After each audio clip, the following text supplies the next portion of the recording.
ನಮಸ್ತೆ ಫ್ರೆಂಡ್, ನಾನು ಈ ವಿಡಿಯೋದಲ್ಲಿ ನಾಳೆ ಬರುವ 15ನೇ ತಾರೀಕು ಸೋಮವಾರ 2025 ಡಿಸೆಂಬರ್ 15ನೇ ತಾರೀಕು ಬರುವ ಏಕಾದಶಿಯ ಬಗ್ಗೆ ಮಹತ್ವ ಮತ್ತು ಅದರ ಹಿನ್ನೆಲೆಯ ಕತೆ ಹೇಳ್ತಾ ಇದ್ದೀನಿ.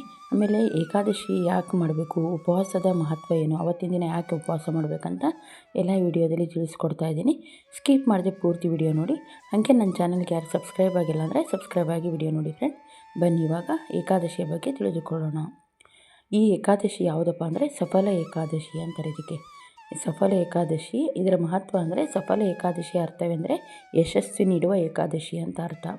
ಈ ದಿನ ಜೀವನದಲ್ಲಿ ಪ್ರತಿಯೊಂದು ಕ್ಷೇತ್ರದಲ್ಲಿಯೂ ಯಶಸ್ಸನ್ನು ಪಡೆಯುವ ಪ್ರತೀಕವಾಗಿದೆ ಮತ್ತು ಪೌರಾಣಿಕ ಗ್ರಂಥಗಳಲ್ಲಿಯೂ ಇದನ್ನು ವಿವರಿಸಿ ಹೇಳ್ತಾರೆ. ಈ ವ್ರತವನ್ನು ಮಾಡುವುದರಿಂದ ವ್ಯಕ್ತಿ ತನ್ನ ಪಾಪಗಳಿಂದ ವಿಮುಕ್ತನಾಗುತ್ತಾನೆ ಮತ್ತು ಜೀವನದಲ್ಲಿ ಎಲ್ಲ ಕಾರ್ಯಗಳಲ್ಲಿಯೂ ಯಶಸ್ಸನ್ನು ಕಾಣ್ತಾನೆ ಅಂತ ಇದರ ಅರ್ಥ. ಮತ್ತು ಇದನ್ನು ಹಿಂದೂ ಧರ್ಮದಲ್ಲಿ ಏಕಾದಶಿಗೆ ವಿಶೇಷ ಮಹತ್ವವಿದೆ. ಇದನ್ನು ಎಲ್ಲ ವ್ರತಗಳಲ್ಲಿಯೂ ಅತ್ಯುತ್ತಮ ಎಂದು ಪರಿಗಣಿಸಲಾಗಿದೆ.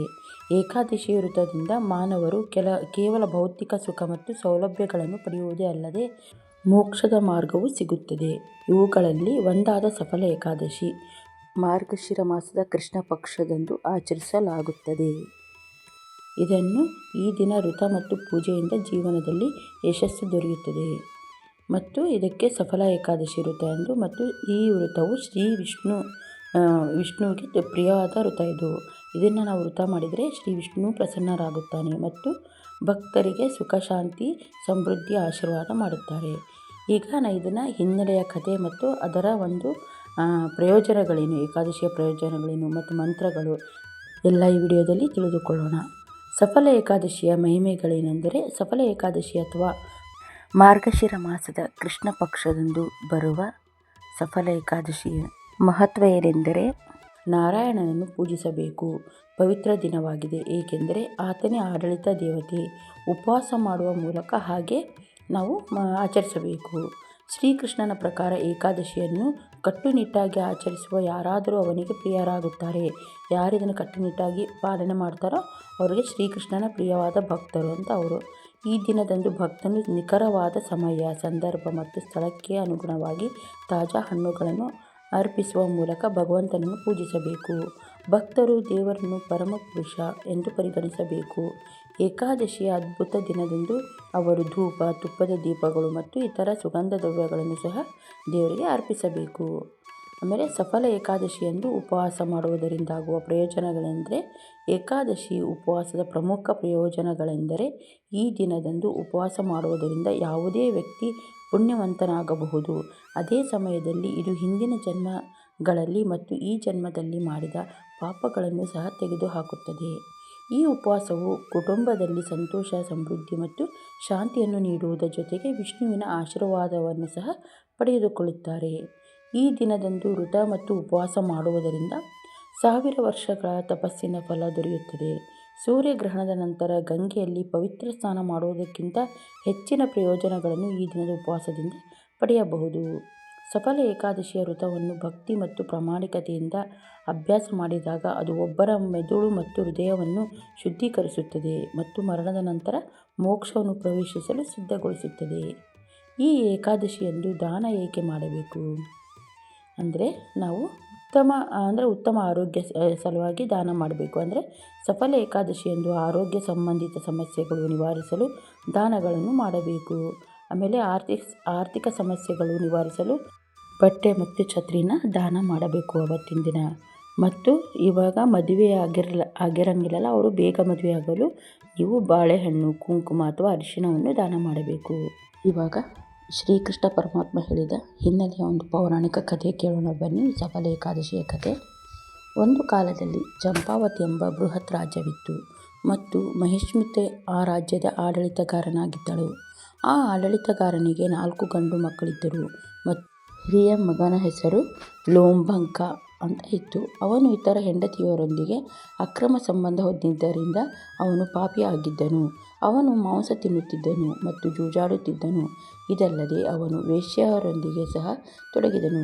ತನ್ನ ತಂದೆಯ ಹಣವನ್ನು ತನ್ನನ್ನು ಕಳೆದುಕೊಳ್ಳುತ್ತಿದ್ದ ಎಂಬ ದುಷ್ಟ ಜ್ಞಾನ ಅವನಿಗೆ ಇತ್ತು. ಅವನು ದೇವತೆಗಳ ಬಗ್ಗೆ ಅಸೂಯೆಪಡುತ್ತಿದ್ದನು ಮತ್ತು ಅವನು ಮಾತ್ರ ಜಗತ್ತನ್ನು ಆಳುತ್ತಾನೆ ಮತ್ತು ದೇವತೆಗಳಿಗೆ ಖಂಡಿಸುತ್ತಾನೆ ಎಂದು ನಂಬಿದ್ದನು. ಹೆಚ್ಚುವರಿಯಾಗಿ ಅವನು ಅವಕಾಶ ಸಿಕ್ಕಾಗಲೆಲ್ಲ ಬ್ರಾಹ್ಮಣರು ಮತ್ತು ವೈಷ್ಣವರನ್ನು ಖಂಡಿಸಿದನು. ರಾಜನು ಲೋಂಬಾಕನ ಕೃತ್ಯಗಳನ್ನು ಗಮನಿಸಿದನು ಮತ್ತು ಅವು ಕ್ಷಮೆಯಾಚಿಸಲು ಉದ್ದೇಶವಾಗಿರಲಿಲ್ಲ ಎಂದು ಅರ್ಥ ಮಾಡಿಕೊಂಡನು. ಅವನು ತನ್ನ ಮಗನನ್ನು ತ್ಯಜಿಸಿದನು ಮತ್ತು ಅವನನ್ನು ಮನೆಯಿಂದ ಹೊರಗೆ ಹಾಕಿದನು. ಇದರಿಂದ ಲೋಂಬಾಕ ತೀವ್ರವಾಗಿ ನೊಂದಿದನು ಮತ್ತು ಏನು ಮಾಡಬೇಕೆಂದು ತಿಳಿಯದೆ ಅನಿಶ್ಚಿತನಾಗಿದ್ದನು. ಆದರೆ ಅವನಿಗೆ ದುಷ್ಟ ಮನಸ್ಸು ಇತ್ತು, ಆದ್ದರಿಂದ ಅವನು ಹಗಲಿನಲ್ಲಿ ಕಾಡಿನಲ್ಲಿಯೇ ಇದ್ದು ರಾತ್ರಿಯೆಲ್ಲ ಜನರನ್ನು ದೋಚಲು ಯೋಚಿಸಿದನು. ನಂತರ ಅವನು ಹಗಲಿನಲ್ಲಿ ಅರಣ್ಯದಲ್ಲಿ ಅಡಗಿಕೊಂಡು ಪ್ರಾಣಿಗಳ ಮಾಂಸವನ್ನು ಬೇಟೆ ಮಾಡಲು ಮತ್ತು ತಿನ್ನಲು ರಾತ್ರಿಯೆಲ್ಲ ಜನರನ್ನು ದೋಚಲು ಪ್ರಾರಂಭಿಸಿದನು. ಜನರು ಆಗಾಗ ಅವನನ್ನು ಹಿಡಿಯುತ್ತಿದ್ದರು, ಆದರೆ ಅವನು ರಾಜನ ಮಗನೆಂದು ಅವರಿಗೆ ತಿಳಿದಿದ್ದರಿಂದ ಅವನು ಬಿಟ್ಟು ಹೋದರು ಮತ್ತು ನಾವು ಅವನನ್ನು ಶಿಕ್ಷಿಸಿದ್ದೇವೆ ಎಂದು ಅರಿತುಕೊಂಡಾಗ ರಾಜನು ಕೋಪಗೊಳ್ಳುತ್ತಾನೆ. ಆದರೆ ನಂತರ ಲೋಂಬಾಕ ತನ್ನ ಪಾಪದ ಜೀವನವನ್ನು ಹೆಚ್ಚಿಸಲು ಆಲದ ಮರದ ಕೆಳಗೆ ವಾಸಿಸಲು ಪ್ರಾರಂಭಿಸಿದನು. ಅವನು ತನ್ನ ದಿನಗಳನ್ನು ಪಾಪಗಳೊಂದಿಗೆ ಪ್ರಾರಂಭಿಸಿದನು ಮತ್ತು ಪಾಪಿಗಳೊಂದಿಗೆ ಕೊನೆಗೊಳ್ಳುವುದನು. ಸಫಲ ಏಕಾದಶಿಯ ಒಂದು ರಾತ್ರಿ ಅವನಿಗೆ ಚಳಿಯಿಂದ ನಿದ್ರೆ ಬರಲಿಲ್ಲ ಮತ್ತು ರಾತ್ರಿಯಿಡೀ ನಡುಗುತ್ತಿದ್ದನು. ಸಫಲ ಏಕಾದಶಿಯ ಮರುದಿನ ಬೆಳಗ್ಗೆ ಅವನಿಗೆ ಎಚ್ಚರಗೊಳ್ಳಲು ಮತ್ತು ನಿಲ್ಲಲು ಸಹ ಶಕ್ತಿಯಿಲ್ಲದ ಕಾರಣ ಅವನ ಆರೋಗ್ಯ ಹದಗೆಟ್ಟಿದೆ ಎಂದು ಭಾವಿಸಿದನು. ಕಾಡಿನಲ್ಲಿ ಪ್ರಾಣಿಗಳನ್ನು ಬೇಟೆಯಾಡಲು ಮತ್ತು ಅವುಗಳ ಮಾಂಸವನ್ನು ತಿನ್ನಲು ಅವನಿಗೆ ಯಾವುದೇ ಶಕ್ತಿ ಉಳಿದಿರಲಿಲ್ಲ. ಆದ್ದರಿಂದ ಅವನು ಮರಗಳಲ್ಲಿ ಬಿದ್ದ ಹಣ್ಣುಗಳನ್ನು ಸಂಗ್ರಹಿಸಲು ಪ್ರಾರಂಭಿಸಿದನು ಮತ್ತು ಆಲದ ಮರದ ಕೆಳಗೆ ಹಿಂತಿರುಗಿದನು. ರಾತ್ರಿ ಅವನು ಮರದ ಕೆಳಗೆ ಹಣ್ಣುಗಳನ್ನು ಇಟ್ಟುಕೊಂಡು ತುಂಬಾ ಅಸಮಾಧಾನಗೊಂಡನು.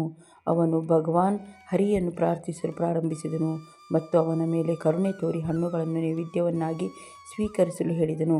ಆ ರಾತ್ರಿ ಶ್ರೀಕೃಷ್ಣನಿಗೆ ಆ ಹಣ್ಣುಗಳನ್ನು ಅರ್ಪಿಸಿದ ನಂತರ ಅವನು ಮತ್ತೆ ಶೀತದಿಂದಾಗಿ ನಿದ್ರೆ ಮಾಡಿದನು. ಅವನು ಅರಿವಿಲ್ಲದೆ ಏಕಾದಶಿ ಉಪವಾಸವನ್ನು ಅನುಸರಿಸಿ ಶ್ರೀಕೃಷ್ಣನಿಗೆ ಹಣ್ಣುಗಳನ್ನು ಅರ್ಪಿಸಿದನು. ಆದ್ದರಿಂದ ಹರಿ ಆ ಸೇವೆಯಿಂದ ಸಂತೋಷಗೊಂಡು ಅವನಿಗೆ ಒಂದು ವರವನ್ನು ನೀಡಿದನು. ಮರುದಿನವೇ ಒಂದು ಬಿಳಿ ಕುದುರೆ ಬಂದು ಲೋಂಬಾಕ ಬಳಿ ನಿಂತಿತು. ಆಕಾಶವಾಣಿ ಸಂಭವಿಸಿದ್ದನ್ನು ನೋಡಿ ಅವನು ಆಶ್ಚರ್ಯಚಕಿತನಾದನು. ನೀನು ಸಫಲ ಏಕಾದಶಿಯನ್ನು ಅನುಸರಿಸಿದಂತೆ ವಾಸುದೇವನ ಕರುಣೆಯಿಂದ ನಿನ್ನ ದುಃಖವು ಕೊನೆಗೊಂಡಿತು. ಆದ್ದರಿಂದ ನಿನ್ನ ರಾಜ್ಯವು ನಿನಗೆ ಮರಳಿದೆ. ನೀನು ಕುದುರೆಯ ಮೇಲೆ ಕುಳಿತು ಹೋಗು. ನಿನ್ನ ತಂದೆಯ ರಾಜ್ಯವನ್ನು ನಿರ್ವಹಿಸಬೇಕೆಂದು ಲೋಂಬಾಕವು ಕುದುರೆಯ ಮೇಲೆ ಕುಳಿತ ತನ್ನ ತಂದೆಯ ರಾಜ್ಯವನ್ನು ನಿರ್ವಹಿಸಲು ಪ್ರಾರಂಭಿಸಿದನು. ಅದಾದ ನಂತರ ಅವನು ರಾಜ್ಯವನ್ನು ಚೆನ್ನಾಗಿ ನಿರ್ವಹಿಸಿದನು. ಜೊತೆಗೆ ಶ್ರೀಕೃಷ್ಣನ ಆಳವಾದ ಭಕ್ತನಾದನು. ಅವನು ಏಕಾದಶಿಯಂದು ಹರೇ ಕೃಷ್ಣ ಜಪದೊಂದಿಗೆ ಉಪವಾಸ ಮಾಡಲು ಪ್ರಾರಂಭಿಸಿದನು. ಅವನು ವಯಸ್ಸಾದಾಗ ಧ್ಯಾನ ಮಾಡುತ್ತಾ ಮತ್ತು ಶ್ರೀಕೃಷ್ಣನಿಗೆ ಪೂಜಿಸುತ್ತಾ ತನ್ನ ಮಕ್ಕಳಿಗೆ ತನ್ನ ರಾಜ್ಯವನ್ನು ಹಸ್ತಾಂತರಿಸಿದನು. ಲೌಕಿಕ ದೇಹ ಮತ್ತು ಅವನ ಎಲ್ಲ ಭೌತಿಕ ಆಸೆಗಳನ್ನು ತ್ಯಜಿಸಿದನು. ನಂತರ ಅವನು ಗೋಲೋಕಕ್ಕೆ ಹೋದನು. ಈ ಕಥೆಯನ್ನು ಕೇಳುವ ಯಾರಿಗಾದರೂ ರಾಜಸೂ ಯಜ್ಞವು ಫಲಿಸುತ್ತದೆ ಎಂದು ಕೃಷ್ಣನು ಹೇಳಿದನು. ಮತ್ತು ಸಫಲ ಏಕಾದಶಿಯ ರಾತ್ರಿ ತನ್ನ ಹೆಸರಿನ ಕೀರ್ತನೆ ಮಾಡುವವರಿಗೆ ಭೂಮಿಯು ಕಳೆದ 5000 ವರ್ಷಗಳ ಮಾಡಿದ ಪರಿಶ್ರಮದ ಫಲಗಳು ಸಿಗುತ್ತವೆ ಎಂದು ಹೇಳಿದರು. ಈಗ ನಾವು ಆ ಮಂತ್ರ ಯಾವುದು ಅಂತಂದರೆ, ನಾವು ಏಕಾದಶಿ ದಿವಸ ಹೇಳೋ ಮಂತ್ರ ಹರೇ ಕೃಷ್ಣ ಕೃಷ್ಣ ಕೃಷ್ಣ ಹರೇ ಹರೇ, ಹರೇ ರಾಮ್ ರಾಮ ರಾಮ ಹರೇ ಹರೇ. ಸಫಲ ಏಕಾದಶಿ ಕಿ ಜೈ ಎಂದು ನಾವು ಅವತ್ತಿನ ದಿನ 108 ಬಾರಿ ಈ ಮಂತ್ರವನ್ನು, ಇದು ಮಂತ್ರ ಎಲ್ಲರಿಗೂ ಗೊತ್ತಿದ್ದೇ ಇರುತ್ತೆ, ಅದಕ್ಕೆ ಇದನ್ನು ತಪ್ಪಿಸದೆ ಅವತ್ತಿನ ನಾವು ದಿನನಿತ್ಯ ಪಠನೆ ಮಾಡಿದರೂ ತಪ್ಪಿಲ್ಲ. ಆದರೆ ಏಕಾದಶಿ ದಿನ ತಪ್ಪದೆ ಈ ಮಂತ್ರವನ್ನು ಪಠನೆ ಮಾಡಲೇಬೇಕು. ಹರೇ ಕೃಷ್ಣ ಕೃಷ್ಣ ಕೃಷ್ಣ ಹರೇ ಹರೇ, ಹರೇ ರಾಮ್ ರಾಮ್ ಹರೇ ಹರೇ ಅಂತ ಪಠನೆ ಮಾಡಬೇಕು. ಈ ಏಕಾದಶಿಯ ಬಗ್ಗೆ ಶ್ರೀಕೃಷ್ಣನು ಅರ್ಜುನನಿಗೆ ಒಂದು ಸುಂದರವಾದ ಶ್ಲೋಕದೊಂದಿಗೆ ಮಾತನ್ನು ಹೇಳಿದ್ದಾನೆ. ಅದು ಯಾವ ಹಿತವಚನ ಅಂತ ಹೇಳ್ತೀನಿ ಕೇಳಿ. ಏಕಾದಶಂ ತು ಯೋ ಭಕ್ತ ಕುರ್ವಂತಿ ನಿಯತಃ ಶುಚಿಃ ತೇ ಯಾಂತಿ ಪರಮಂ ಸ್ಥಳಂ ವಿಷ್ಣು ಪರಮಂ ಪೂಜಿತಂ. ಇನ್ನೊಂದ್ಸಲ ಹೇಳ್ತೀನಿ ಕೇಳಿ. ಏಕಾದಶಂ ತು ಯೋ ಭಕ್ತ ಕುರ್ವಂತಿ ನಿಯತಃ ಶುಚಿಃ ತೇ ಯಾಂತಿ ಪರಮಂ ಸ್ಥಳಂ ವಿಷ್ಣು ಪರಮಂ ಪೂಜಿತಂ. ಅಂದರೆ ಇದರ ಅರ್ಥ, ಯಾವ ಭಕ್ತನು ಏಕಾದಶಿಯ ವ್ರತವನ್ನು ಪೂರ್ಣ ಭಕ್ತಿಯಿಂದ ಮತ್ತು ನಿಯಮದಿಂದ ಮಾಡುತ್ತಾನೋ ಅವನು ಶ್ರೀ ವಿಷ್ಣುವಿಗೆ ಪರಮಧಾಮವನ್ನು ಹೊತ್ತಿರುತ್ತಾನೆ ಎಂದು ಅರ್ಥ. ಎಷ್ಟು ಚೆನ್ನಾಗಿದೆ ನೋಡಿ. ಅದಕ್ಕೆ ನಾವು ಮಾಡೋ ಏಕಾದಶಿ ಉಪವಾಸ ಶ್ರೀ ವಿಷ್ಣುವಿಗೆ ಪ್ರಿಯವಾದದ್ದು. ಅವತ್ತಿನ ದಿನ ಅವನಿಗೆ ನಾವು ಪರಮ ಭಕ್ತರಾಗುತ್ತೀವಿ ಅಂತ ಇಷ್ಟು ಹೇಳಿ ನಾನು ವಿಡಿಯೋ ಮುಗಿಸ್ತಾ ಇದ್ದೀನಿ. ಈ ವಿಡಿಯೋ ಇಷ್ಟ ಆದಲ್ಲಿ ಒಂದು ಲೈಕ್ ಕೊಟ್ಟು ಕಮೆಂಟ್ ಮಾಡಿ, ತಪ್ಪಿದ್ದಲ್ಲಿ ಕ್ಷಮಿಸಿ ಅಂತ ಕೇಳ್ತಾ ಮತ್ತೆ ಮುಂದಿನ ವಿಡಿಯೋದಲ್ಲಿ ಸಿಗೋಣ. ಯಾರ್ಯಾರು ಏಕಾದಶಿಯನ್ನು ಪಾಲಿಸಿ. ಏಕಾದಶಿ ದಿನ ನಾವು ಉಪವಾಸ ಎಷ್ಟು ಮಾಡ್ತೀವಿ ಅಷ್ಟು ಆರೋಗ್ಯದ ದೃಷ್ಟಿಯಿಂದಲೂ ನಮ್ಗೆ ಒಳ್ಳೆಯದಾಗತ್ತೆ ಮತ್ತು ದೇವರ ದೃಷ್ಟಿಯಿಂದಲೂ ಒಳ್ಳೆಯದಿದು ಅಂತ ಹೇಳಿ ಈ ವಿಡಿಯೋ ಮುಗಿಸ್ತಾ ಇದ್ದೀನಿ. ಧನ್ಯವಾದಗಳು. ಹರೇ ಶ್ರೀನಿವಾಸ. ಹರೇ ಕೃಷ್ಣ ಕೃಷ್ಣ ಕೃಷ್ಣ ಹರೇ ಹರೇ. ಎಲ್ಲರಿಗೂ ಧನ್ಯವಾದಗಳು. ಮತ್ತೆ ಸಿಗೋಣ.